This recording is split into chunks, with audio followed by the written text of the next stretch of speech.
L'economia della Marca è sempre più centrata sul terziario. Le imprese di questo settore, che comprende il commercio tradizionale, il turismo e i servizi, hanno ormai superato quelle dell'industria e dell'artigianato e quelle agricole.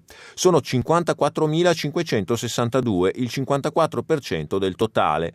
Danno lavoro a più persone, circa 205.000 addetti, il 52% di tutti gli occupati, e contribuiscono per circa metà al PIL provinciale. Ma soprattutto il terziario è il comparto più dinamico. Negli ultimi 3 anni il numero di imprese è aumentato di 1.300 unità, mentre gli altri settori presentano un saldo negativo.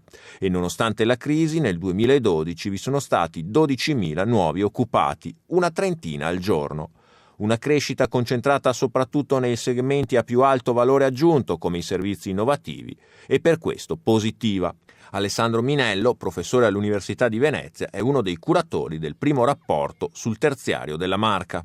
L'economia si sta terziarizzando sia perché crescono le attività del terziario in tutti i comparti e soprattutto nei servizi per l'impresa e per le famiglie, e perché cresce all'interno anche delle produzioni manifatturiere la componente terziaria. Oggi le industrie, le nostre fabbriche, non sono più fabbriche che producono materialmente dei beni, ma sono fabbriche che pensano, che usano cervello, che usano comunicazione, marketing, cioè tutte funzioni che sono terziarie. Questo è l'elemento chiave della trasformazione in atto. La ricerca verrà presentata venerdì prossimo dalle 9 in un convegno all'Auditorium di Santa Croce.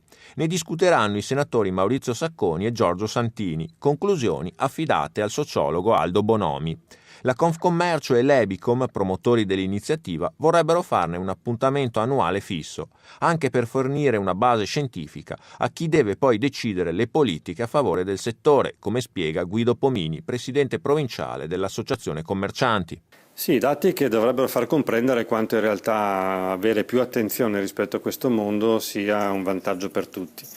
In realtà poi le cose sono più o meno sempre le stesse, no? Quelle del rilancio dei consumi, perché abbiamo capito che in realtà dietro cioè davanti a questo punto al manifatturiero ci sta il terziario. Senza terziario non ci può essere produzione, ma soprattutto senza consumi, passando dei mercati interni, evidentemente viene meno il ruolo del manifatturiero e quindi anche di conseguenza poi il vantaggio di avere un terziario innovativo.